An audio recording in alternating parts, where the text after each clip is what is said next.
Thank you, Sam.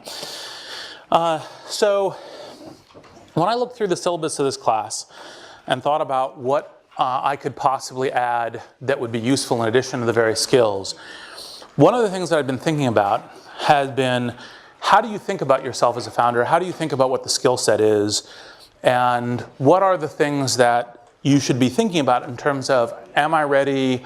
How do I get ready? Is it the right thing for me? These sorts of things.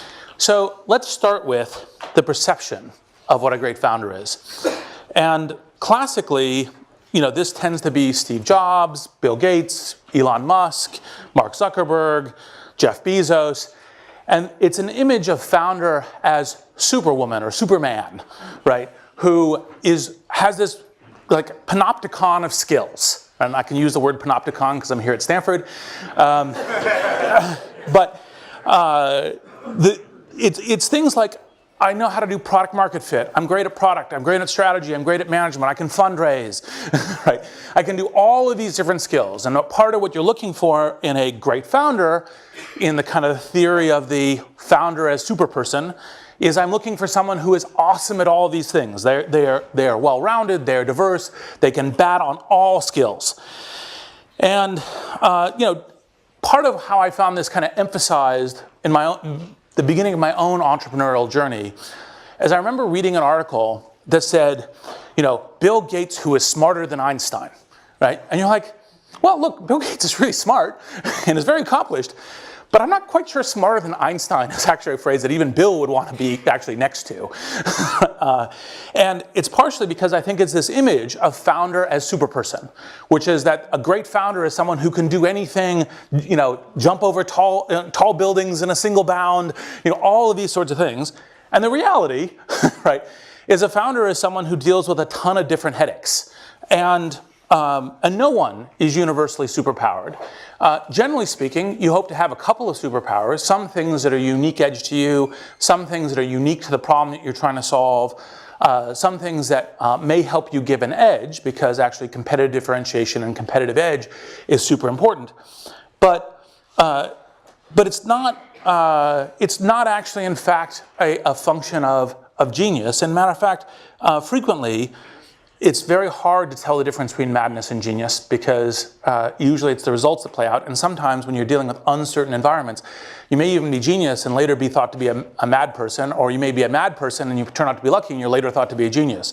So it's actually a kind of a challenging set of, like, how do you think about, these sets, what is the whole set of skills? And when us mere mortals, come into this kind of battle, what is the right way to think about it? And so, when I thought about this question of how is one a great founder, part of what you get to is, and actually this is probably the slide that for people on, this may have been a suboptimal choice for people on video, but it's like, these are all skills that are super important, right? These are all things that you say, well, okay, this is really, really important to do, and you must, in fact, actually do this well. And it begins to look like a superhuman task. And so what I did is I decided to take a subset of these and focus on some of the interesting things to think about. What is it that actually makes a great founder? Because it's actually not that you score 10 out of 10 on all these, you're the entrepreneurial Olympiad, right? You are actually the best at all of these things. So let's start with team.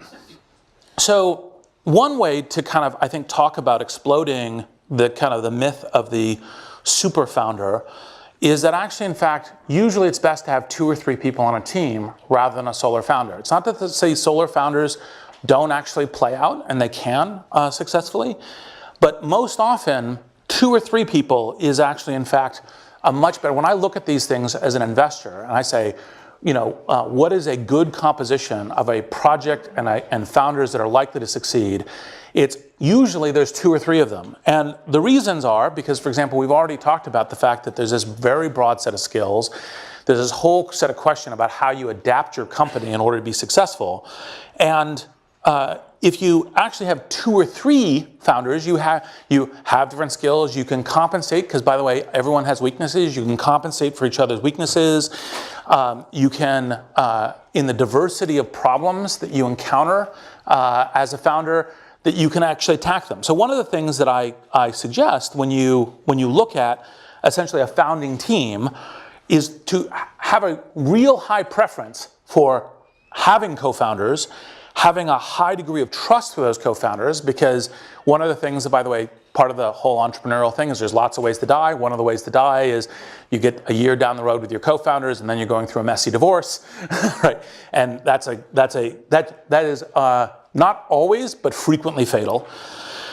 And so, and then also the diversity of kind of tasks that you're trying to do. And actually, okay, yes, I was about to say that will be suboptimal from the viewpoint of being able to look at the slides. The next thing is location.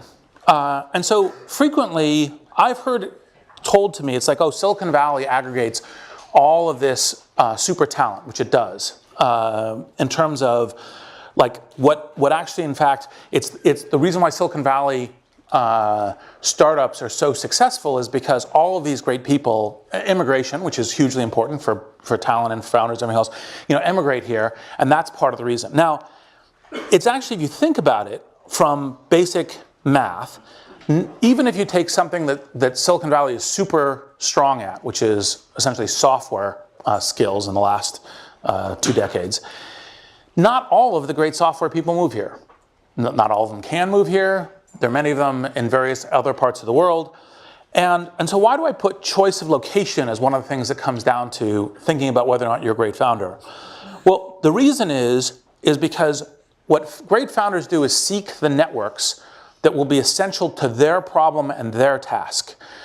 And they realize that it isn't just about kind of like I am super person. I can do this anywhere. I can do this, in the Antarctic, etc. Is in order to be successful, I have to go to where the strongest networks are for the particular kind of problem or the particular kind of thing that I'm doing.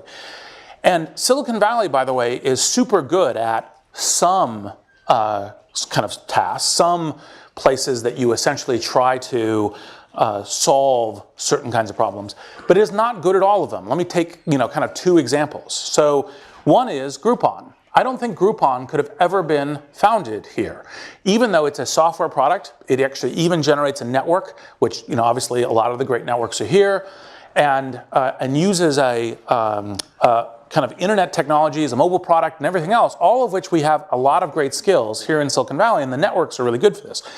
One of the things that's central for Groupon for its early days was having massive sales forces. And massive sales forces, strengths and weaknesses of networks tend to go together. Silicon Valley tends to be pretty adverse to plans that involve we're going to rent a 25-story building, and in 20 of those stories, we're going to have floors of salespeople, and that's how we're going to get our thing going. That kind of plan here tends to not get a lot of interest, tends to get a lot of criticism, tends to not have talent aggregate to it, tends to have financiers talk about things like capital efficiency and network effects and other kinds of things that are key here. And so it's actually not a surprise that actually, in fact, Groupon was required to be actually in Chicago, which is really good at this, as a way of actually kind of getting going and showing that even software startups can be in other places. But even if you begin to think about it, you say, okay, well, what kinds of other kinds of startups would someone be an idiot to move here to do? Think if someone were doing a fashion startup, not fashion a la Poshmark, which is, a mobile, marketplace, et cetera, which are a bunch of things that are good here. But I'm designing a new fashion company, and I'm going to come to Silicon Valley to do it. That's actually not such a great idea, right? And as I said, the fashion company might be a great idea, but you want the networks that support what you're doing. And so part of the reason why where should I locate my startup is a test for thinking about am I a great founder, is because part of what happens when you're actually founding a company is you're going, I will go to where it's successful to be, because the metaphor that I frequently use for entrepreneurship is jumping off a cliff and assembling an airplane on the way down. And the reason is because it's hard, it has a quasi-mortal exit by which you're default dead, and so you're taking every possible chance to actually win. And so great founders go, look, I'll move to what the network is. And that network is, this graphic is frequently Silicon Valley, but for tech startups, for mobile, for networks, for marketplaces, this is a really good place to do it. For a bunch of other things, you should think about whether or not it's a different location. Now here's something that, it's very in vogue, all right, very conventional to say you're contrarian these days. And so let's talk a little bit about what contrarianness actually in fact is. So it's actually pretty easy to be contrarian. It's hard to be contrarian and right.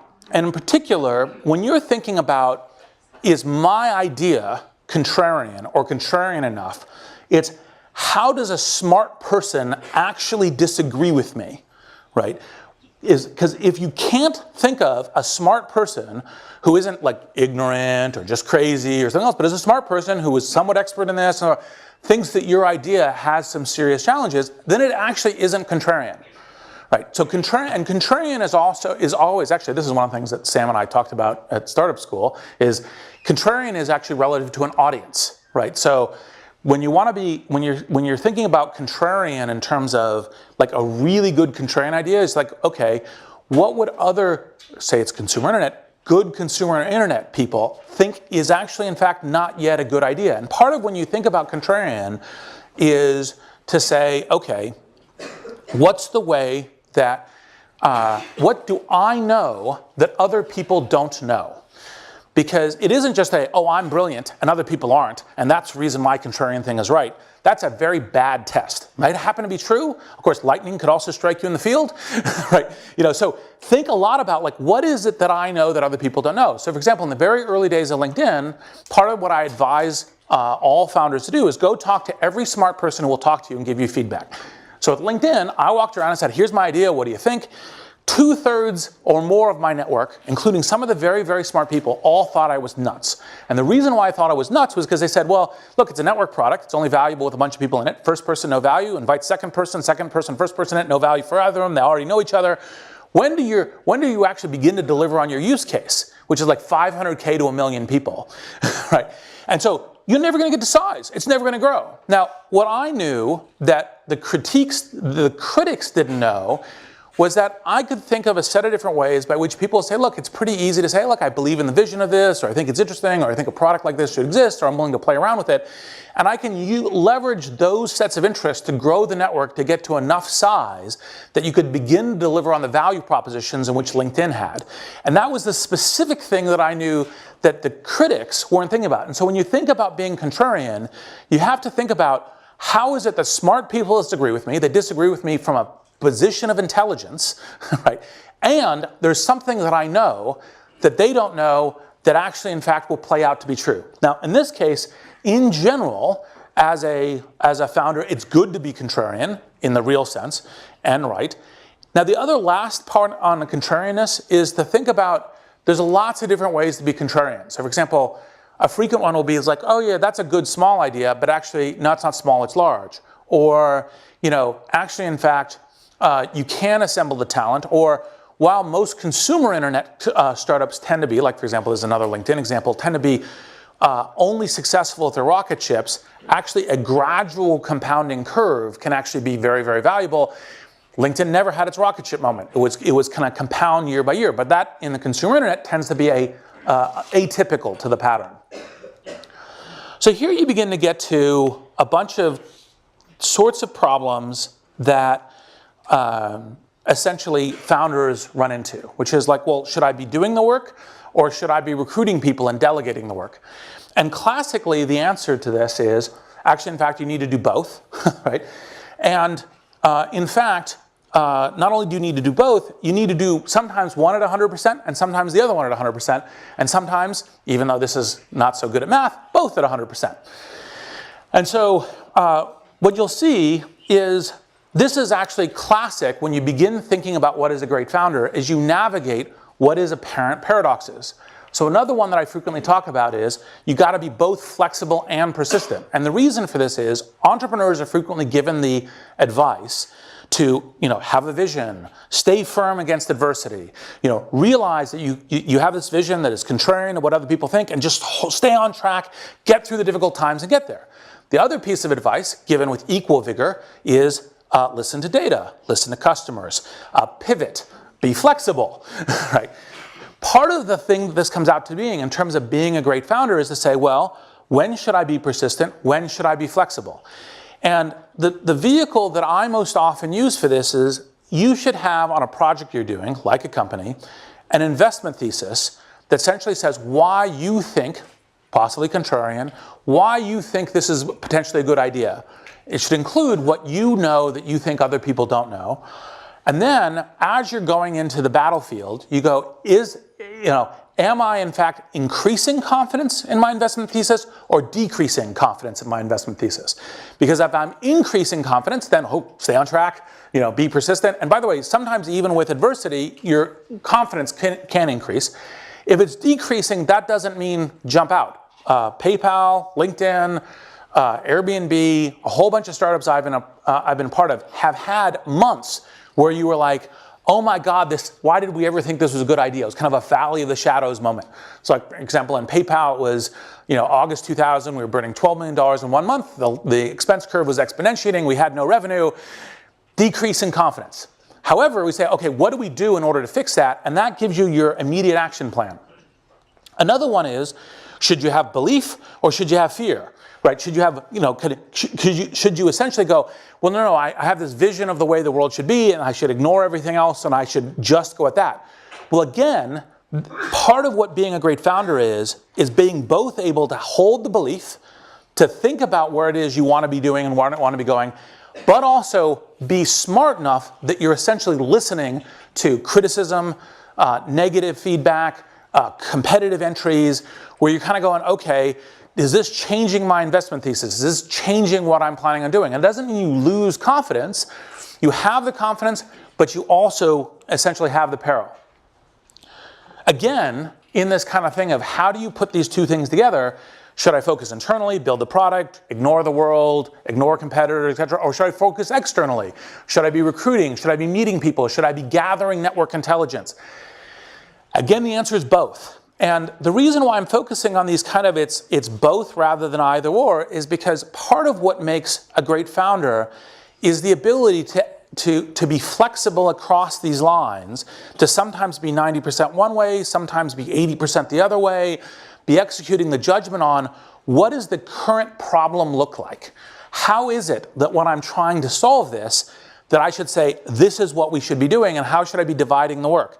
And part of when you think about these things, as you say, like this is another one that's kind of classic, is people say, well, I'm completely motivated by data. It's what customers say. I do user groups. I've a lot of entrepreneurial methodologies, lean, other kinds of things are talked about is like gather the data, be guided on the data.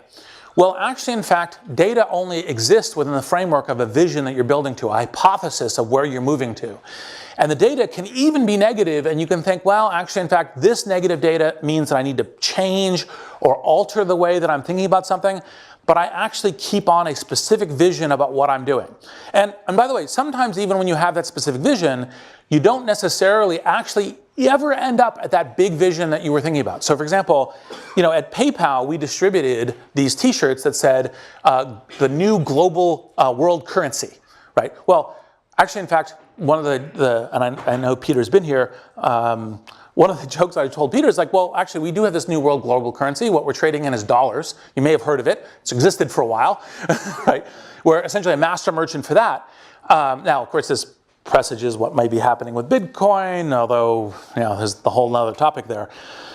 However, the key thing is that vision of saying we are creating a kind of a universal network that allows anyone to pay, anyone to become a merchant, to bring the electronics into the speed of commerce at any business that is being transacted.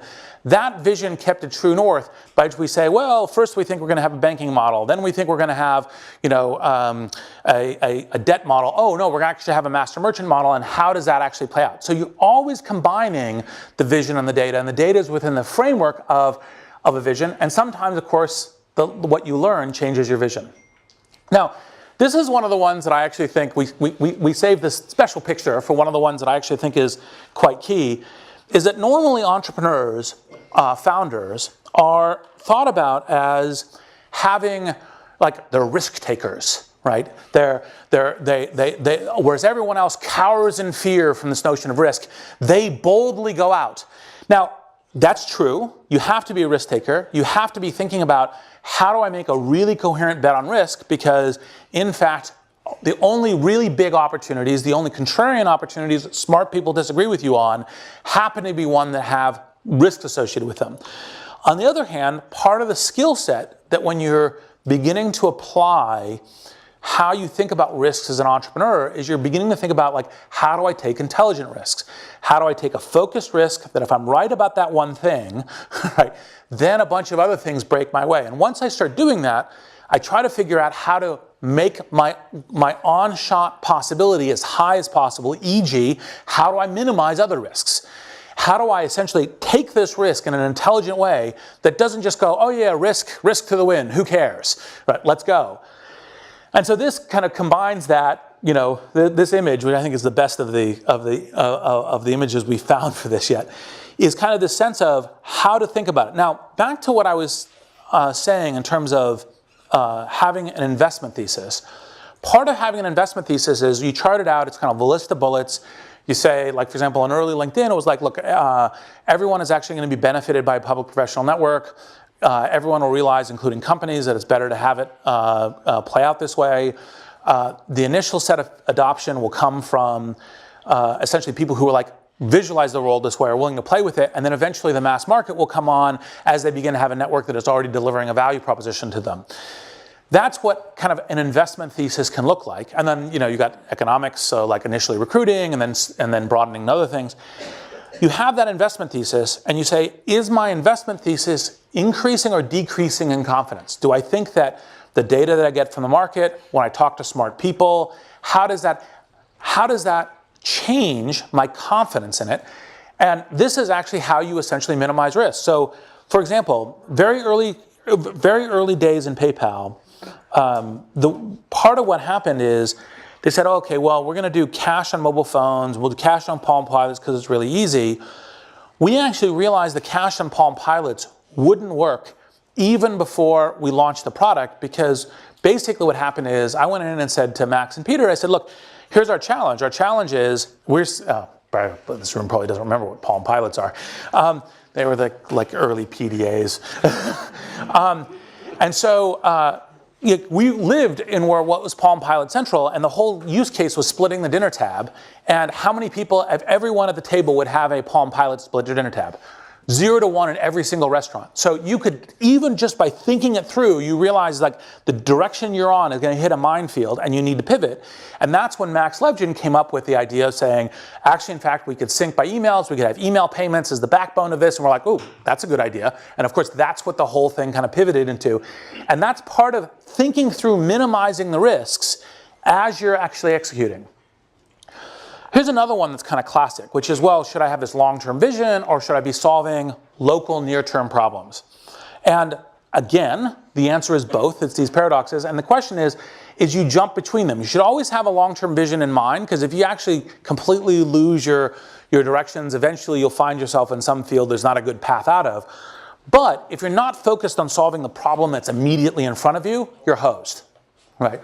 And so part of the question about how you put these things together is you say, okay, short term, what's the thing I need to be doing today? Have I made progress today? Have I made progress this week? But is it largely on path? So I'll give you an example of how this plays out in terms of financing or in terms of strategy. So people frequently think product strategy is fundamental to how startups, like I have a product idea, that's the thing, I'm a founder. Actually, in fact, the next level down on strategy is usually product distribution, whether it's consumer internet or enterprise or anything else, because actually, in fact, no matter how good your product is, if it doesn't get to customers, you're hosed. So usually you have to have product distribution is more fundamental than the actual what the product is. And the one below it is financing. And the reason why it's financing is if you run out of money and the whole effort goes away, even if you have a really good idea, it doesn't work. So frequently when you're executing on a good strategy, you're actually, in fact, when I'm raising money, this fundraising, I'm thinking about the next fundraising. I'm thinking about how I'm set up for it. I'm establishing relationships that would be key to that. And I'm not executing like, oh, the only thing that matters is I get to the next fundraising, because you have this business that you're building. But I'm thinking that as a core strategy in terms of how I'm executing. And frequently you're thinking about, okay, how does my product distribution work such that the financing works well? And that's kind of how you architect these things together. So how do you know if you might be a great founder? Well, you should have some superpowers. It's generally speaking in software useful to be a good product person. It's useful to have good skills about kind of leadership, of bringing networks in, of persuading people. And it's useful to be able to, and this is kind of the most fundamental, is recognize whether or not you're on track or not. To have both that kind of belief, but also paranoia about, am I tracking against my investment thesis? And when you do that the right way, and you're learning, and you're assembling people, and you're assembling networks around you, that's generally speaking how you end up being a great founder. Now, classically, and I deliberately put up 5 white male pictures, is classically you have a kind of these are the iconic founders. But in fact, founders can be very diverse. They can be extraordinarily talented at different areas because there's different kinds of entrepreneurial companies. There's different kinds of problems that they're trying to solve. And I don't just mean diversity in terms of classic, kind of gender, race, et cetera. Diversity in age, diversity in experience. Jack Ma was a teacher before he got into this. That's the kind of thing that you should think about. And so the question is how you cross uneven ground, how you assemble networks around you, how you get people to assemble this. It's a constantly changing problem to face when you are trying to found a company. And so I think the thing that I was trying to get people to think about with this is to say, there's not one skill set. There's an ability to learn and adapt, an ability to constantly have a vision that's driving you, but to be taking input from all sources. And then to be creating networks around you. And that's essentially what makes a great founder.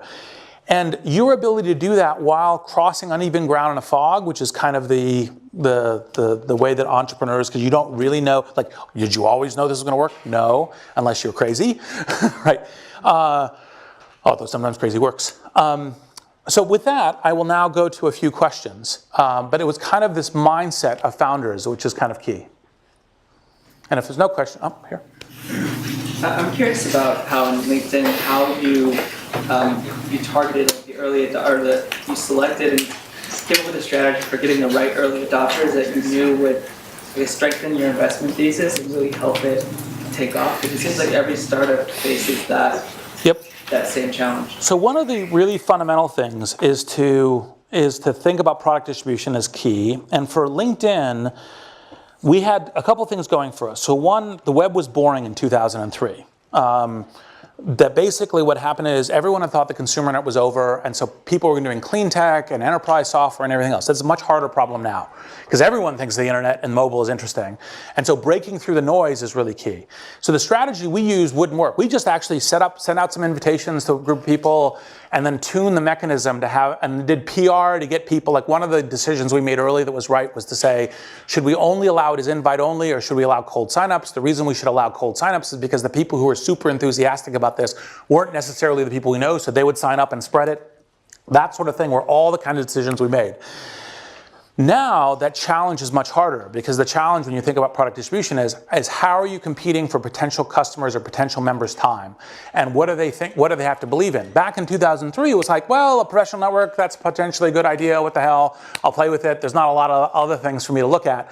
Today, there's tons of things. And so your strategy today when you're looking at product distribution has to be, what is my really decisive edge? What is the hack that I know that other people don't know? Sure. As an investor, when someone comes to you, how do you tell he's a good founder or not from just like a half-hour pitch? So how do I know if someone's a good founder or not? Well, it's not. I'm a huge believer in references. Usually, I only ever. Actually, no. 100% of the time in this case, I only meet with someone when they come to me through a reference. So one of the things, by the way, is after this I have to run off because I have a meeting that I need to get to. If you want to actually get time and attention with me, find a reference. It's not a pitch to using LinkedIn. It's a question of, this is how you sort out time. You can find like Sam knows me, not to throw Sam under the bus, right? Yes. And so a reference to me is, in fact, the way that I do this. And so, for example, when I met with the Airbnb guys, part of the reason why I could interrupt them 2 minutes into their pitch and say, I'm going to make you an offer to invest. I want to hear the rest of the pitch because I think what you're doing here is magical and awesome, was because I'd already had references on them. Like that was only 2 minutes, not even 30 minutes, because I already knew about them before coming in. And by the way, by and large, some version of that is true of most of the great investors. And it's that network that's really key. I think there was a question over here too. Here. So would you consider density of insight to be a strong signal for great founders? Density of insight is a strong signal for great founders. Can you say another sentence? So being able to distill a thesis out of a whole variety of observations, so nail it down to a concise sentence. Well, I would definitely say that the ability to say coherently what you're targeting and to articulate something that isn't trying to boil the ocean or a Swiss Army knife approach, but is like one focus, like, look, if we're right about this, then it works. That is actually pretty important to being able to judge a founder. Because if you don't have that level of clarity, you're not going to be able to assemble the network behind you. You're not going to be able to get investors, you're not going to get employees. You have to be able to articulate a very clear mission about what you're doing. And insight is helpful, although a little bit of this depends on the stage. It is always, I find myself attracted to founders who've analyzed the problem a good way, but frequently I've seen great founders who do not present good analysis, but have an instinct about what they're doing, and so you more chart what's going on around them. When LinkedIn had like 5 years of wrap-up time, like what kept you going to keep doubling down on the original? So how did I keep persistence when? Because actually LinkedIn went through, let's see, for those who remember, we were treated as the little alternative to Friendster, then to MySpace, then to Facebook, right? So we had a lot of different, we are the little teeny one next to these respective giants each of the time. Ultimately, for me, when I was thinking about LinkedIn, this gets back to the investment thesis as a mechanism. I continued to believe the right economic system design for every individual's life and for organizations' life is to have public professional profiles. That world is the way the world should be. Everyone's much better off with it. And we are getting closer to that than everyone else. It may be that it hasn't taken off as fast as I liked. It may be that the general world is going, oh, this social stuff is really interesting. We could only get in the news in the summer of 2003 by saying we were Friendster but for business, which is completely nonsensical once you begin to look at the thing. But it was like, okay, we'll cover you because it's Friendster but for business. And that was important to begin to get people to pay attention to us. And so the confidence was that world, I still have confidence to believe that it should exist. And no one is getting closer to it than we. It's taking us maybe longer than I'd hoped to get there, but that's okay. So, same. When you get it wrong, when you meet a founder that you think is going to be really good and seems to be able to move between these opposing forces, yep. And on paper seems like they're going to go the distance, what is it that makes you get wrong about someone that looks good at first observation? Well, to some degree, you can only fully cross these kind of minefields by actually going and doing it, right? So you can be wrong about your hypothesis.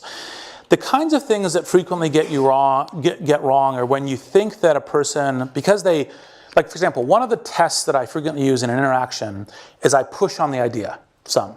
And what I'm looking for is both flexibility and persistence. I'm looking for, no, I have conviction in what I'm thinking and I'm arguing it, but I'm listening to what you're saying and I'm adapting to the concerns and whatnot of how you think about that. Sometimes you'll find someone who says, look, I've learned to mimic that behavior. So I've learned to say, for example, I've learned to look like I'm reasoning with you and I look like I'm thinking about the challenges you bring up, but actually, in fact, I'm ignoring you, right? And ignoring me, that might be fine, right? Ignoring the world in general is usually a disaster. And so those are the kinds of things that in the measurement you can see essentially getting wrong. But usually the kind of thing, most often, kind of reference questions I ask about founders is adaptability. One of the phrases that I frequently look for is infinite learning curve, because each entrepreneurial pattern is to some degree unique and new, and can you learn the new one, right, is a way of doing it. And so, does the learning break down, or is there some major skill set? Is there an ego issue that gets in the way? Well, I must be the great, everyone must adulate me, and that will cause you to behave wrongly in adapting to the problem. those kinds of things. I think I have one last question, the woman in the back. What makes a great co-founding team?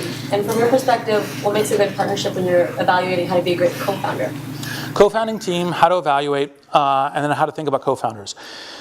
So the first thing is, it's super important that you collaborate really well. That was the kind of the point I was making during the team, the initial part of that, because if you in fact don't have pretty good serious trust, kind of a way of it's 150 that I'm supposed to end, right? 205. Oh, 205. No. I'll keep going. Sorry.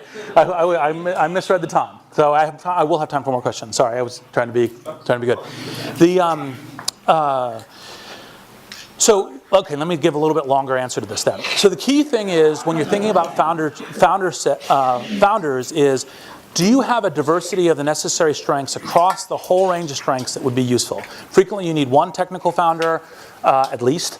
Frequently you need to have someone who is going to be dedicated to the business side, fundraising, these sorts of things. That's kind of classically skill set when you think about the 2 to 3. And usually it's kind of some composition across them. And that's kind of like what you think of as founders 1 when you're thinking about a founding team. When you get the next level deep, for example, one of the things that people will classically tell you is, like, for example, don't invest in a husband and wife team. And actually, that adds a little extra freight to it and everything else, because, there's personal dynamics also upset what's going on. I actually think that what you're looking for is, do they collaborate well? Do they help each other get to truth, right? So for example, I am most heartened when I'm talking to a team that when they're reasoning to each other. They're not like, oh, we're just all singing from the same thing. It's like, oh, but did you think about this? Or what about this as a challenge? Like, you're navigating the field of battle, which has a bunch of risks. Like, for example, one of the things that was pretty common in PayPal is Max, who invented the fraud systems and everything else, would frequently come into Peter's office, Peter Thiel, Max Levchin, and say, look, here are some things that are going to kill us, and let me focus you on them, right? So it's not like we're all just kind of saying, oh yes, we're all singing our kumbayas, but we are adjusting to what is truth and what's the problem that we need to solve, what's the problem in the short term, what's the problem in the long term, and how are we tackling it? And that composition within a team, that collective problem solving, that collective learning is the kind of thing that actually usually makes great teams. Yeah, thank you for this wonderful lecture. I recall Peter Thiel says, we all dream of flying cars, but we end up 140 characters. So I would like to ask you, how to identify the great founders in different sectors. Like someone might be in social network, like LinkedIn, like you, and someone maybe working on quantum computing or hardcore lab science or the vision to Mars, or those kind of things. Yep. Do you see any common things or any different? So different founders, different areas, how do you identify them? So the talk was aimed at kind of what is unique about the mindset, I think, of founders that is great founder across all founders. That's part of what this was, an attempt to say, look, because there are differences. So for example, in software, speed to market, speed to learning is really key. In hardware, if you screw it up, you're dead, right? So accuracy really matters, right? Because if you build and ship the wrong thing, you're hosed. So generally speaking, as an investor, and this is part of the reason why a lot of investors have a certain set of things that they then learn pretty well and try to reapply, because they try to understand a domain well enough to be able to identify which are the founders in this domain that really matter, and if we're investing in this domain, how do we do that well? And so there are attributes that are unique per domain. So for example, like one of the classic ones is, how good must you be at operational efficiencies in terms of margins, cost controls, etc. You're dealing in the worlds of atoms, including even in e-commerce. You've got to be really good at that. You're doing a digital game like a Zynga-like startup, doesn't matter at all, right? So and so you look for that kind of fits and proclivities. And part of the beginning of this is, it's not actually in fact that it's one person is good at everything. I would be like, one of the funniest conversations I had with a friend of mine who worked for me at my first startup, SocialNet, is he looked at me and he said, Reed, I would never hire you to be a manager of McDonald's. I'm like, yeah, I wouldn't either. I'd be terrible at that, right? And so it's the skill set that fits, but also the whole point of this is actually navigating a set of things that look like paradoxes, sometimes being heavy on one, sometimes heavy on the other, and having the right judgment at the moment in terms of what you're doing. And that's what tends to be more universal. You mentioned that it took you longer than you would have liked to grow LinkedIn. So can you speak a little bit about how to know whether or not you should stay in, or how to know when to give up? Also, maybe even with respect to like your personal life and your career goals, or like how it fits into the big picture. So the question is basically, how do you know when to pivot?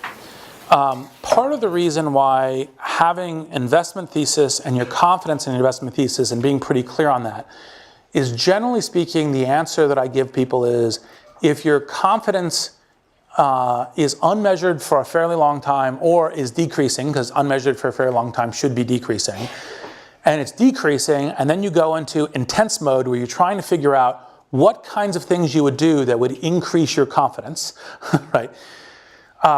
And that's failing, that's a seriously good time to think about pivoting, right? And you might have theses on, can we raise money? You might have theses on, what's the pattern by which the product distribution or growth or viral invitation or SEO or anything else will work? And it's like, well, I tried these 3 things, and this 4th thing doesn't seem as good as these 3, and the next 2 things that I think about seem even worse.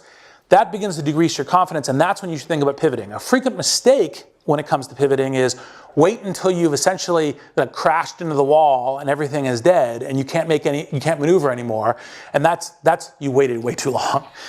Now in terms of personal career goals and so forth, part of the thing that I would say that is one of the things that I had meant to talk to you during the slides that, since I misread the time, I rushed through it a little bit.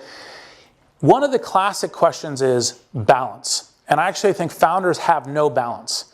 Like, one of the funniest conversations I ever had was with a governor of Colorado who was like, we're going to attract really great entrepreneurs here because we have this balanced lifestyle. Like literally, if I ever hear a founder talking about, oh, this is how I have a balanced life and so forth, they're not committed to winning, right? And so the only really great founders are like, I am going to literally pour everything into doing this. Now, it only may be for a couple years. I may do this for a while, then go do all things. But while I'm doing this, I am unbalanced at this thing. It's not to say you don't take breaks, not to say that you don't, go on dates or whatever else, but you're super focused on this because it's really hard and there's lots of ways to die. And that's the reason why the jumping off the cliff metaphor is one of the ones that I classically use. So your definition of contrarianism depends on the idea of identifying uncertain opportunities which others don't necessarily see. Overall, how efficient do you think the startup ecosystem is at identifying good opportunities? So how good is the startup ecosystem at identifying contrarian opportunities? Let's see. That's kind of a challenge because the moment it kind of actually becomes in vogue, it's less contrarian. I'd say it's mixed. Sometimes, because part of what makes a great investor is an ability to go, look, I take this radical shot, I take this radical shot, I take this radical shot, and there's enough people who are investors. There's usually someone, if you can find your way to them, the network, finding your way through the network sometimes difficult, sometimes tons of noise, hard to get to the signal. On the other hand, there's sometimes things that are just kind of like, totally crazy. Like, one of the funny things was, Benchmark was the only one that would fund eBay.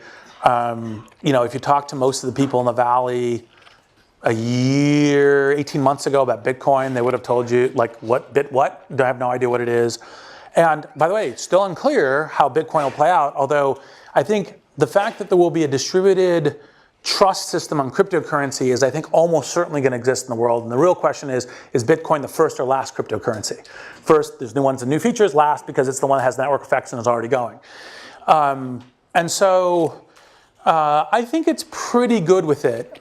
Frequently what happens is people think they're contrarian because they're doing something they think is in a unique combination. I'll give you 2 examples, and hopefully the founders of these people who sent me these cold, I get about 30 pitches sent to me a day that I basically don't look at unless referral, unless something in the title makes me laugh, in which case I look at it mostly as comedy, and I'll share 2 comedy ones. One of them was wearable diapers, which was the, you have the computer monitoring, whether or not the kid is, taking a pee or a poop, and then let you know, and you're like, if you're that far away from your child and this kind of thing, it's probably a bad sign of other things. And then the other one was kind of customized e-commerce bongs. You're like, ooh, I got a contrarian idea. And you're like, yes, you do, but not the right way. Right? So anyway, so I think generally speaking, the system's pretty good at it. In the back? We tried social net ahead of time, I guess. How do you think about creating markets versus... Creating markets versus discovering them? Yeah. Okay. So this is actually, it's a challenging question. The frequent, and it's a good follow on the contrarian thing. Like frequently, there's this classic thing of, oh, does the market exist yet? Is that because it's going to be huge or non-existent? The good news is it's usually one or the other, right? And so that makes going after something that most people don't think is a market, but you have a reason to believe it, is actually sometimes frequently a good bet. However, it can sometimes completely flame out. And one of the things you're doing when you're testing your investment thesis is, what would lead me to think whether or not there's a market there or not? Because, at the beginning, there are no markets. And so it is, of course, conceptually possible to create markets. People think that there's a new need for this sort of thing. On the other hand, the problem is how do you get fast adoption if people don't even know that they want it as a category? Right? So they say, well, but people, if they just realize, like a classic entrepreneurial misfire, a classic one is, if people just once it exists, they'll realize that they really love it and they'll line up in droves for it. Well, there's a few entrepreneurs, Steve Jobs, one of them, who can do that.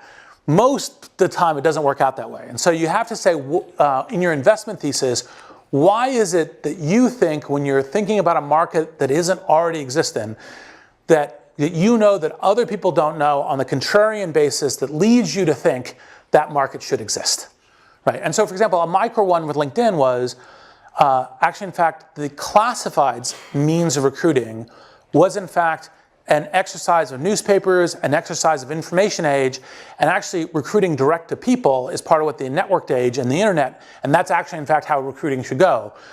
Now, it was relatively easy to validate that, but that's the kind of thing where you think about there's potentially a new market. Last question. Yeah, last question. When do you know you've known someone long enough to start a company with them? One of the things Sam told us in the first lesson was you need someone you've known for a long time. But when you guys started PayPal, like for example, how long did you? It was a large group of people. So how do you know? Okay, I trust these people enough to start a company.